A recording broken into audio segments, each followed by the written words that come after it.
उधर अमेरिकी राष्ट्रपति ट्रंप ने चीन को उसके ही सुझाए उपाय से ऐसे कैद कर दिया है कि वो चाह कर भी कुछ नहीं कर सकता। हथियार के दम पर हेकड़ी दिखाने के रास्ते को ही ट्रंप ने बंद कर दिया है।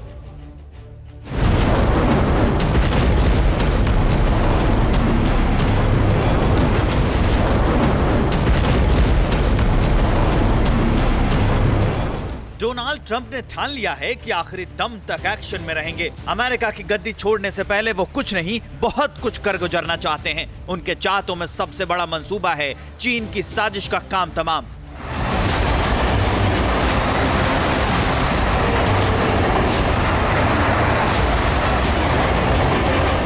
ट्रंप इन दिनों फुल फॉर्म में हैं। आतंक से लेकर व्यापार तक उनका एक्शन दिख रहा है। सीमा पार तक आंख दिखाने वाले चीन को ट्रंप ने तगड़ा झटका दिया है। व्हाइट हाउस छोड़ने से पहले ट्रंप ने ड्रैगन को सबक सिखाने के लिए चीनी हथियार, फाइटर प्लेन बनाने वाले कंपनियों पर बैन लगा दिया है। हथियार बेचने वाली 36 चीनी कंपनियों पर प्रतिबंध, पीएलए के साथ काम करने वाली कंपनियों पर बैन, हथियार बनाने वाली कंपनियों को पैसा देने पर रोक, 11 जनवरी 2021 से शुरू होने वाली कंपनियों पर भी आदेश लागू। यानी ट्रंप राष्ट्रपति के पद पर रहे न रहे, व्हाइट हाउस छोड़ने से पहले चीन की हेकड़ी निकालने का पूरा इंतजाम कर दिया है। अमेरिका ने कुछ महीने पहले चीन की 24 कंपनियों को ब्लैकलिस्ट कर दिया था। गौर करने वाली बात है कि ट्रंप की यह कार्रवाई से पहले चीन ने ताइवान को हथियारों की सप्लाई करने वाली 3 बड़ी अमेरिकी हथियार कंपनियां बोइंग डिफेंस, लॉकहीड मार्टिन और रेथियान पर चीन में कारोबार करने पर प्रतिबंध लगाने का ऐलान कर दिया था, जिसके बाद ट्रंप ने चीन को बंदिशों की चारदीवारी में जकड़ दिया है। ट्रंप ने 2 कदम आगे बढ़कर हथियार बनाने वाली कंपनियों के साथ साथ चीन के दूरसंचार निगम प्रौद्योगिकी फर्म और चीन मोबाइल लिमिटेड पर भी चोट की है।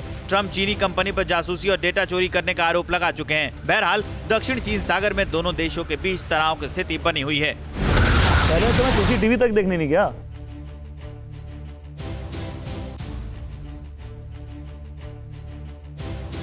अमेरिका और तुर्की अब एक दूसरे के दुश्मनी का ऐलान कर चुके हैं। दोनों देशों के रिश्ते और ज्यादा तल्ख हो गए हैं। अब ये साफ लगने लगा है कि अमेरिका के दुश्मनों की लिस्ट में तुर्की भी शामिल हो गया है। तभी तो वॉशिंगटन की वार्निंग को अंकारा ने ठेंगा दिखा दिया है। ट्रंप की धमकी का एर्दोआन पर कोई असर नहीं हुआ है।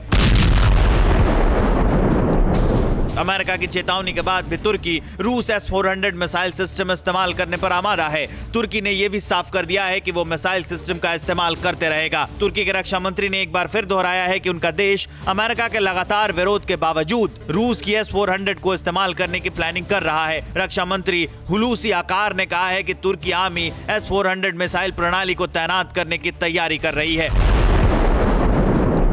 इससे पहले भी तुर्की के राष्ट्रपति ने अमेरिका को खुलेआम धमकी दी थी। एर्दोआन ने कहा था कि अमेरिका को नहीं मालूम कि वो किसका सामना कर रहा है। हम कोई कमजोर देश नहीं हैं, बल्कि तुर्की हैं। वैसे भी तुर्की अब विश्व में लगातार अपनी ताकत का प्रदर्शन कर रहा है। वो मुस्लिम देशों का खलीफा बनना चाहता है, इसलिए वो डेयरिंग कर रहा है, लगातार कर रहा है। अमेरिका इस्लामिक आतंकवाद पर हमेशा से मुखर रहा है। इसका भी विरोध तुर्की करता रहा है। अमेरिका से आए ऐसे बयानों की निंदा करता रहा है, क्योंकि उसे ये भी दिखाना है कि वो मुस्लिम देशों का हितैषी है।